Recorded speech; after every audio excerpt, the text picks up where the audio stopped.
Finally मंडळी तो दिवस आलेला आहे।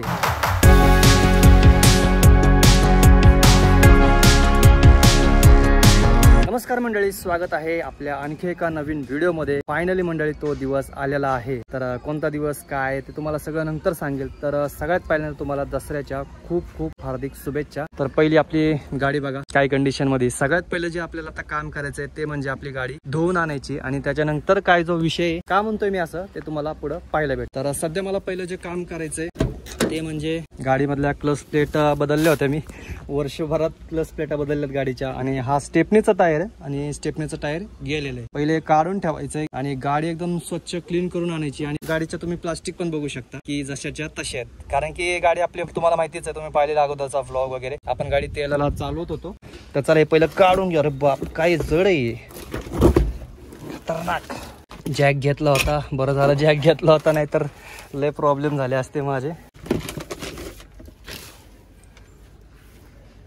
तर मंडळी पाहू शकता ही आपल्या गाडीची क्लच प्लेट आहे। तर ही गेलेली आहे का काय जरा कमेंट करून सांगा मला, कारण की गाडीचा क्लच पूर्ण एकदम वरती आलेला होता। म्हणजे एकदम वरती म्हणजे आता कसं सांगू तुम्हाला, लोडला गाडी उचलत नव्हती। मला वाटतं ऍडजस्टमेंट जरी केली असते तरी चाललं असतं कदाचित। आणि ही आहे क्लचची केबल जी की पूर्ण म्हणजे एकदम रफ एवढी जड जात होती ना, त्याच्यामुळे हे पण बदलली होती आपण। तर बऱ्याच गोष्टी आहेत। आपण ही जी नंबर प्लेट आहे ही पण आपल्याला मागे लावायची। अच्छा अशी हे कधीची पडलेलीच आहे, तशीच काढून ठेवलेली। तर हिला पण व्यवस्थित लावून घ्यायची आज। बऱ्याच गोष्टी सगळं काय क्लिअर करून घेतो। सगळं सामान वगैरे काय होतं ते सगळं घरी ठेवून आलेलो आहे आणि आता निघूयात।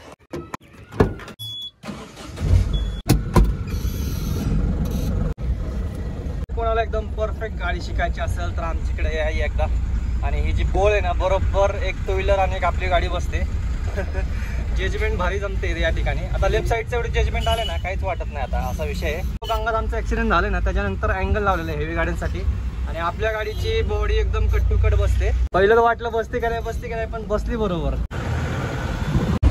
गाडी मित्रांनो धुवायला मी घरी पण धुतली असते, पण विषय कसा आहे माहिती का, आपल्या गाडीमध्ये रेग्युलर असायचं तेल, त्यामुळं एवढी गाडी चिकट झाली ना, तेल प्लस आटा मैदा बेसन बिसन सगळं असतंय। आणि आज वॉशिंग सेंटरला भरपूर गर्दी असणार आहे, कारण की आज आहे दसरा। पाहूया आपलं नशीब कसं आहे आज।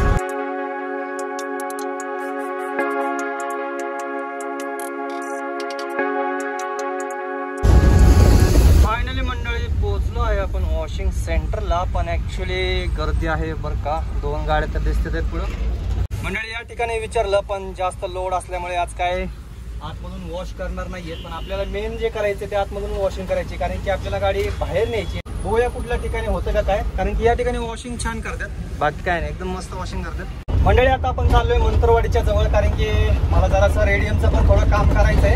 आणि म्हणलं जाता जाता रस्त्यामध्ये जर दिसलं कुठं वॉशिंग सेंटर, बघूया विचारून बघूया। जर हौदा होत असेल तरच गाडी आपण वॉशिंगला लावणार आहोत, नाहीतर मग मस्तपैकी घरी जाऊन मोटरीच्या पाण्याने गाडी धुऊया। मंडळी तर रेडियमचं आहे बरं का या ठिकाणी। आपण जय सियाराम लिहितोय। आता या ठिकाणी टाकायचंय मला मधी, पण बघूया आता लगेच नको म्हणतोय मी। तर हे मेन काम झालेलं आहे। आता जी नंबर प्लेट आहे माझ्याकडे ते पण बसवायची, पण त्याला होल मारायला इथं हे नाही, त्यांच्याकडे मशीन नाहीये। तर पाटेवाल्याच्या शेजारी इथं कुठेतरी आहे, होल मारून वगैरे देतात। त्या ठिकाणी जाऊन आपण नंबर प्लेट वगैरे बसून घेऊयात। या ठिकाणी पण चौकशी केली, पण ते काय हौदा वगैरे धुवून देत नाहीयेत। आणि मेन म्हणजे आपल्याला हौदाच धुवायचा आहे, त्याच्यामुळं घरीच आपल्याला गाडी धुवायला लागणार आहे। बराच वेळ गेला याच्यामध्ये, बाकीची कामं झाली, ते नंबर प्लेटला नट वगैरे पण घेतलेले आहेत। तर फायनली मंडळी आपल्याला एक वॉशिंग सेंटर भेटलेलं आहे, ज्या ठिकाणी आपण कंपनीला तुम्हाला माहिती असेल तेल वाहत होतो त्याच ठिकाणी बाजूलाच वॉशिंग सेंटर आहे। तर तिथं आलो होतो आणि आपली गाडी बघा आतमधून कशी झालेली। सगळं म्हणजे कारण की तेल असते, आटा असतो, मैदा असतो, बेसन असते, सगळंच असतं, त्याच्यामुळं सगळा असा काही प्रकार झालेला आहे। आणि आज एकदम चकाचक करून घेऊयात। पहिलं तर प्लायवूड आपल्याला काढावं लागणार आहे, कारण की प्लायवूडच्या खाली पण सगळा आटा मैदा झालेला आहे। मंडळी तेलाने पाहू शकता पत्रा कसा झालेला आहे, पूर्ण असं म्हणजे गंज लागल्यासारखं झालेलं आहे। प्लायवूड याच्या वरती असल्यामुळे काय होतं, जे तेल सांडतं ना ते सगळं प्लायवूडच्या खाली येतं, त्याच्यामुळे असा पत्रा गंजायला लागलेला आहे। घरी धुवायचं म्हणलं ना तर हे निघालं नसतं माहिती आहे का, एकदम चिकट आहे। आणि किती जरी घासलं तरी तेवढे प्रेशरने तेवढं स्वच्छ झालं नसतं, त्याच्यामुळे ह्याला वॉशिंगचीच गरज होती। त्याच्यामुळे बरं झालं फायनली शेवटी भेटले। थोडंसं उशीर होईल पण क्लीन होऊन जाईल आज।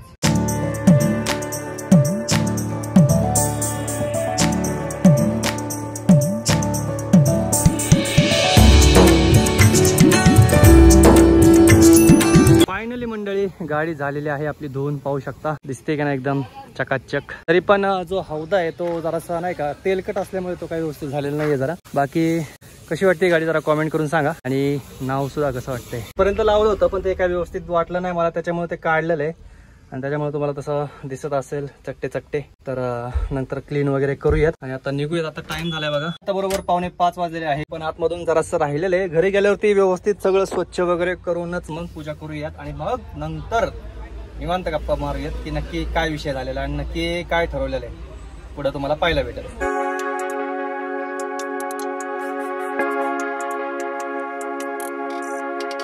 आवरून वगैरे आलेलो आहे, बराच वेळ गेला. आता जवळजवळ 6:30 वाजलेले आहेत आणि पूजा करून घेऊयात आपण. आई पण आहे बरोबर. तर मंडळी पहिली पूजा करून घेऊयात आणि मग नंतर पुढं बोलूयात. हे लाव ना चंदन लाव की.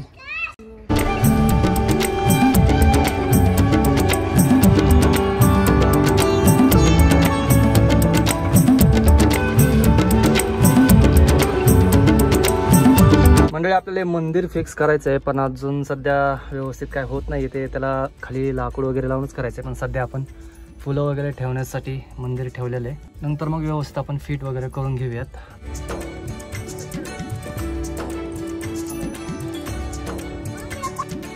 मंडळी पूजा वगैरे झालेली आहे. तर आता चला बोलूयात. फायनली ती वेळ आलेली आहे सांगायची. जे मी तुम्हाला सुरुवातीला बोललो फायनली तो दिवस उगवलाय. त्याचं कारण सांगतो तुम्हाला की तुम्हाला समजेल आता मी काय म्हणतोय. ते लोकलच्या ज्या ट्रिप आहेत त्या बंद करतोय त्याच्या मागे कारण आहे ते तुम्हाला सांगतो मी. पहिलं तर सगळ्यात मोठं कारण म्हणजे गाडीचा बराच लॉस झालाय माझ्या. म्हणजे मी जे पैसे EMI साठी ठेवले होते ते पैसे सुद्धा मी गाडीच्या मेंटेनन्स मध्ये घालवलेले. म्हणजे गाडीची क्लच प्लेट असेल, गाडीचा टायर असेल, ह्या गोष्टी म्हणजे 2च दिवसामध्ये दोन टायर गेले माझे आणि त्याच्यामुळे एवढा लॉस मध्ये गेलो की 1 हप्ता माझा पेंडिंग राहिलेला आहे. तर विषय असा आहे की तर हे सगळं का झालं तर ते पहिलं सांगतो तुम्हाला मी. पहिली तर गोष्ट तुम्हाला म्हणलं मी माझा पहिलाच अनुभव आहे ह्या सगळ्या गोष्टींमध्ये आणि त्याच्यामुळं झालं काय की गाडी तुम्हाला माहिती आपली तेलाला चालत होती वगैरे सगळ्या गोष्टी तुम्हाला माहिती आहेत. आता दुसरा आपल्याकडे ऑप्शनच नव्हता ट्रान्सपोर्टचा माझ्याकडे. म्हणजे काही एवढी ओळख नव्हती, काय नव्हतं. म्हणजे जाणार कसं कुठं काय काहीच माहित नव्हतं, नॉलेजच नव्हतं मला. पण जे वर्ष मी घालवले गाडीमध्ये, हे वर्ष झालं आता गाडीला, वर्ष होऊन गेलं गाडीला, त्याच्यामध्ये बराचसा अनुभव आला मला. पहिली ती स्टोरी सांगतो काय झालं नक्की. तर मी चाकणवरनं गाडी भरून मी खिडशिवापूरला चाललो होतो. जे स्वामीनारायण मंदिर आहे त्या ठिकाणी टायर माझा फुटला असला जबर फुटला की एकतर त्या टायर मध्ये ट्यूब ठेवली होती. कारण की विषय होता की तो टायर बऱ्यापैकी नाही का पंक्चर्स वगैरे झाले होते, त्याच्यामुळे त्या टायरला ट्यूब ठेवली होती आणि टायर गरम झाल्यामुळे म्हणा का कशामुळे लोड तर होता गाडीमध्ये. लोड विषय आता मी सांगू नाही शकत की किती लोड होता, पण लोड होता गाडीमध्ये. ती क्लिप असेल माझ्याकडे तर तुम्हाला दाखवतो मी नक्की काय सिच्युएशन होती माझी त्या ठिकाणी. नमस्कार मंडळी, रात्रीचे 12:30 वाजले आहे आणि मी आहे स्वामीनारायण मंदिरापाशी. हे पाहू शकता समोर जो ब्रिज दिसतोय तुम्हाला आणि या ठिकाणी आपली गाडी पंक्चर झालेली. पंक्चर म्हणजे टायर ब्लास्ट झाला एकदम डायरेक्ट. पाहू शकता टायर ब्लास्ट झाला आपला.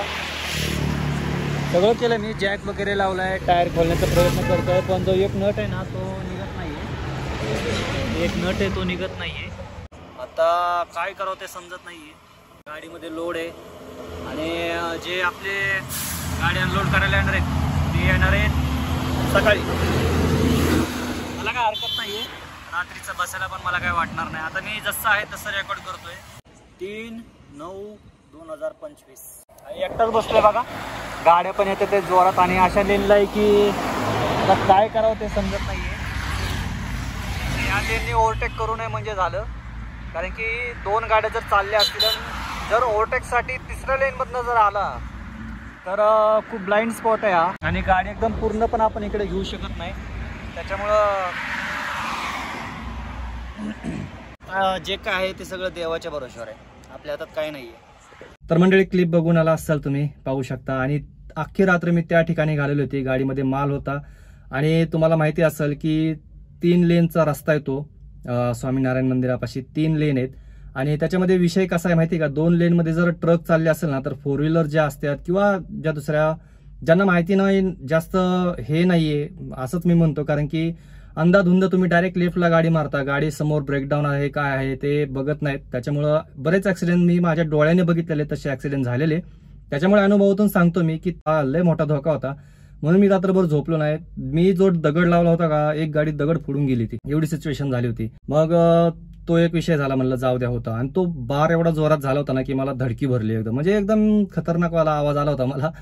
तर त्याच्यामुळे थोडीशी भीती पण मनामध्ये, म्हणजे लोड विषय म्हणतो बरं का मी, असं एमटीला काही त्रास नाही आहे गाडीला, तो विषय एक झाला. दुसरा विषय असा की दुसऱ्या दिवशी ट्रिप भरली, ती चौफुलीला चाललो होतो, तेव्हा सुद्धा असंच झालं. गाडी तळाच्या पुढे आलो तेव्हा सुद्धा तसाच विषय झाला, टायर दान दिसत नाही, 2 टायर माझ्या जागेवर गेले. टायर फुटला होता आणि सबस्क्रायबर्स पण भेटले होते, ते म्हणत होते व्हिडिओ येत नाही, आणि मी ह्या सिच्युएशन मध्ये होतो. हसावं का रडावं तेच कळत नव्हतं मला. मग ह्या 2 घटनांमुळे पुरता मी जर्जर झालो म्हणून समजा गाडीमध्ये, म्हणजे नाही का की आता ठरवलंच होतं बस गाडी द्यायचीच आपल्याला, काय झालं तरी. मग त्याच्यानंतर मग कंपनीशी बोलणं वगैरे, म्हणजे मी जिथं काम करत होतो त्यांनाच गाडी देऊन मीच त्या गाडीवर काम करणार होतो. कारण की वर्ष झालं थोडं मागं, म्हणजे कमी जास्त राहत होतं मागं, पण जे काय होतं ते सगळं गाडीमध्ये चाललं होतं. तर त्याच्यामुळे मग म्हणलं नाही का काम केलेलंच बरं आपण, नाही का.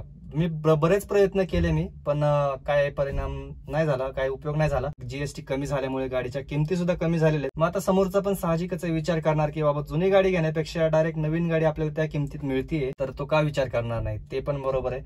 मग तो विषय झाला आणि मग शेवटी ठरवलंच की आपल्याला गाडी सरेंडर करायची. म्हणजे शेवटचा ऑप्शन माझा तोच होता की सरेंडर करायची, कारण जेवढं कमवतं तेवढं गाडीत चालले, गाडीच्या हप्त्यात चाललंय, एवढंच चाललंय. मग माझं काय राहते काय, त्यापेक्षा मग कुठेतरी ड्रायव्हिंग केलेली आपण पहिलं केलेलं ते बरं होतं.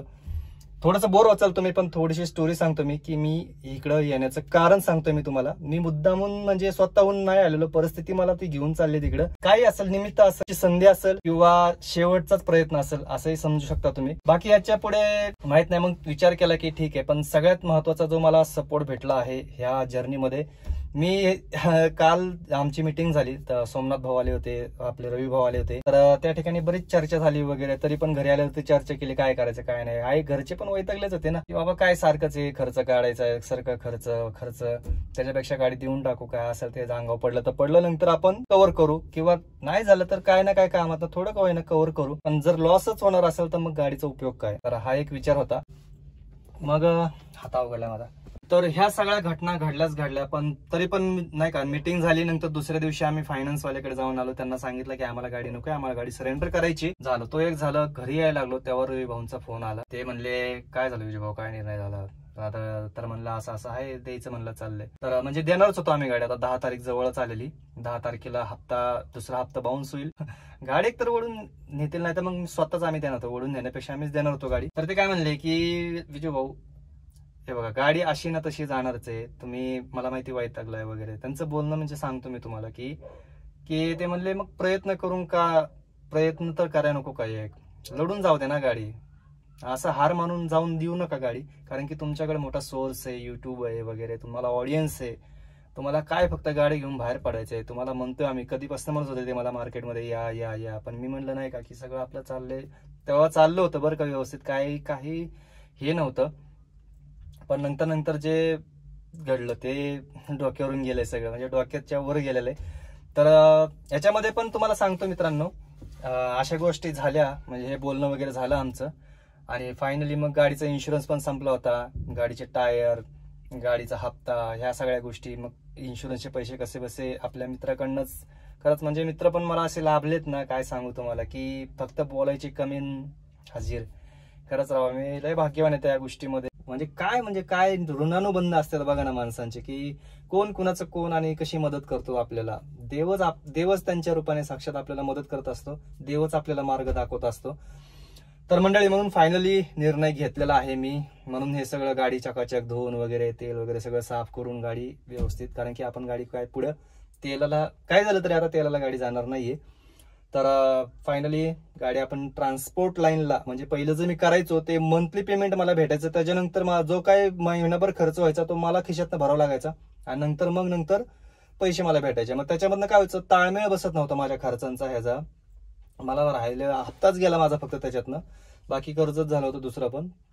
तर अशा सगळ्या मेन मोलाचा वाटा जो कुणाचा ह्या क्षेत्रामध्ये पाऊल टाकायचा तो म्हणजे रवी भाऊ आणि आपले सोमनाथ भाऊ. कारण की त्यांना खूप दांडगा अनुभव आहे ह्या क्षेत्रामधला. मी नौके आहे असं समजा. आता जसं तेलाचं वगैरे केलं, आता जरा असं बराच अनुभव आला होता मला, पण गाडीचा पण खूप अनुभव आला की त्याला गाडी कशी पाहिजे, पाटे कशी पाहिजेत, गाडीची क्वालिटी काय पाहिजे ते सगळं समजलं. पण मी एक गोष्ट सांगाल मित्रांनो, तुम्ही जर नवीन गाडी घेत असाल तर घ्या, बिंदास घ्या गाडी, काय हरकत नाहीये. पण तुम्ही मार्केट रिसर्च करा, पहिलं लोकांचे अनुभव घ्या की भाऊ ह्या लोडला आपल्याला गाडी चालवायची, कोणती गाडी बेस्ट आहे. लोकांचे रिव्ह्यू घ्या. शोरूम वाल्यांच्या भरोश्यावर गाडी घेऊ नका. मी 100 वेळा सांगेन तुम्हाला, शोरूम वाले तुम्हाला लय चढवून सांगतील, त्यांचं ऐकून गाडी कधीच घेऊ नका.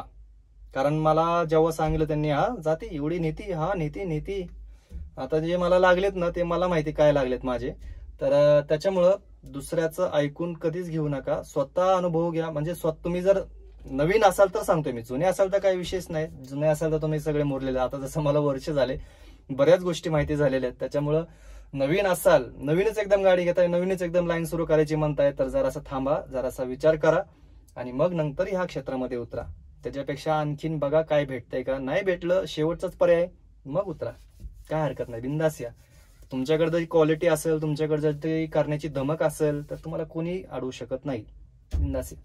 हा म्हणतात मार्केट डाऊन आहे वगैरे, रेट तोडून चालतात. आता ते कसं आहे तो भाग, पण आपण मेहनत करत असेल ना, कुठं ना कुठं काही ना काही लिंक लागते. त्याच्यामुळे आपण प्रामाणिक राहणं खूप गरजेचं असते कामाविषयी. तर हा सगळा विषय ठरवून, हे सगळं बोलून फायनली डिसिजन झाला की उद्यापासून आपण गाडी ट्रान्सपोर्ट लाईनला लावतोय. आणि उद्याच पहिलंच भाडे आपल्याला कन्फर्म झालेलं आहे. म्हणजे आता बघूया, उद्या लोकेशन वगैरे येईल मला, तुम्हाला पुढच्या व्लॉग मध्ये पाहायला भेटेल कुठून कुठपर्यंत जाणार आहे आपण, काय असणार आहे, कसा रूट असणार आहे, सगळं जास्तीत जास्त मी कव्हर करण्याचा प्रयत्न करणार आहे. आणि देवाच्या चरणी एवढीच प्रार्थना करतो की ह्या वेळेस तरी बाबा सातत्य राहू दे. कारण की मी युट्यूबला आतापर्यंत तुम्ही जे माझे जुने फॉलोअर्स आहेत, जवळजवळ मी 2020 साली सुरुवात केली होती. पण तुम्हाला माहिती असेल की आपलं जे सातत्य आहे त्याच्यामध्ये आपण सातत्यच राहिलं नाहीये. डिसिप्लिन नावाची गोष्ट मी युट्यूबच्या जर्नीमध्ये कधीच ठेवली नाही. म्हणजे नाही का, कधी टाकला, कधी नाही टाकला, कधी सुरुवाती स्टार्टिंगला होतं बरं का, सुरुवाती डेडिकेट होतोय, म्हणजे काय बोलूच नका तुम्ही, एवढा वेळा होतो मी या गोष्टीसाठी.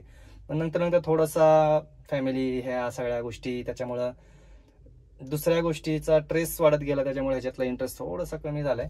पण असं कसं, आता गाडी म्हणलं की ते होईल ऑटोमॅटिक, कारण की ते उठणार, आपण करणार ते. पण असं स्वतःहून एसटी मध्ये जाऊन मग व्हिडिओ बनवायचा, मग प्रवास करायचा, मग शूट करायचा, मग एडिट करायचा, तेवढा मूड सध्या तरी नाहीये माझा एसटी विषयी सांगतो मी तुम्हाला. आणि हो, आणखीन एक महत्वाची गोष्ट सांगायची, आपला जो चॅनल आहे आताचा जवळजवळ 23 का 24 हजार सबस्क्रायबर झालेले आहेत. तर जे व्लॉग आहेत ते आपण याच्यावरच टाकणार आहोत, कारण की आपला चॅनल मॉनिटाईज आहे. त्याच्यामुळं जे काही पेमेंट येईल त्याच्यामधनं जरासा हप्ता वगैरे काय थोडाफार खर्च पाणी निघल. त्याच्यामुळे जे काही व्लॉग येणार आहेत ते याच्यावरती चॅनल आहे. आणि जो सेकंड चॅनल होता तो तर काय तसंच राहिलेला आहे. जवळजवळ आज त्याच्यावर 1,500 लोकांनी, सॉरी वर का, तुम्ही एवढं मेहनत करून एवढं तुम्ही एका शब्दावरती तुम्ही सबस्क्राईब केलं. पण नाही, नक्कीच त्याच्यावर पण बघूया काय कंटेंट करतोय का आपल्याला. पण लगेच मी काय आश्वासन देणार नाहीये तुम्हाला. सुरुवातीला आपण जे काय करणार आहोत ते ह्याच चॅनलवरती करणार आहोत. आपली भाडी आणि आपलं चॅनल आणि आपलं जे काय असेल ते सगळं तुम्हाला ह्या चॅनलवरती पाहायला भेटणार आहे. बस एवढं सांगायचं होतं तुम्हाला. बाकी तुमचं असंच प्रेम राहू द्या, सपोर्ट राहू द्या. सबस्क्राईब नसेल केलं सबस्क्राईब करून ठेवा. प्रयत्न तर 100% करणार आहे मी. आता काय यश द्यायचं नाही द्यायचं ते शेवटी त्याच्या हातात आहे. काय त्यांनी, हे बघा, मी मुद्दामून तर खरंच शपथ सांगतो, मी स्वतःहून लाईनमध्ये नाही आलेलो मी. पण ते देवाची रचना म्हणा, देवाची इच्छा म्हणा, किंवा तशी परिस्थिती निर्माण केली भोवती ते म्हणा, आणि शेवटी आलो मी. कसा आलो मलाच माहित नाही. बऱ्याच गोष्टी घडलेल्या तरी मी तुम्हाला काय अजून सांगितलेलं नाहीये. पण मेन कारण तुम्हाला मी सांगितली की अशी गोष्ट आहे. तर बस एवढंच, ह्या व्लॉगमध्ये एवढंच ठेवूयात. भेटूयात पुढच्या व्लॉगमध्ये. बघूया कसा काय होतंय, कुठं लगेच मला वाटतं बहुतेक लगेच जर्नी सुरू होईल, मला वाटते माझी उद्यापासूनच स्टार्ट होईल. आज तर संपू द्या हा व्लॉग. जर आजच जर तुम्हाला पाहायला भेटला तर चांगलीच गोष्ट आहे. आता एडिट करून घेतो पटापट आणि तुम्हाला पाहायला भेटेल. बाकी भेटूया पुढच्या प्रवासामध्ये. Bye bye, signing off. जय महाराष्ट्र. Stay tune.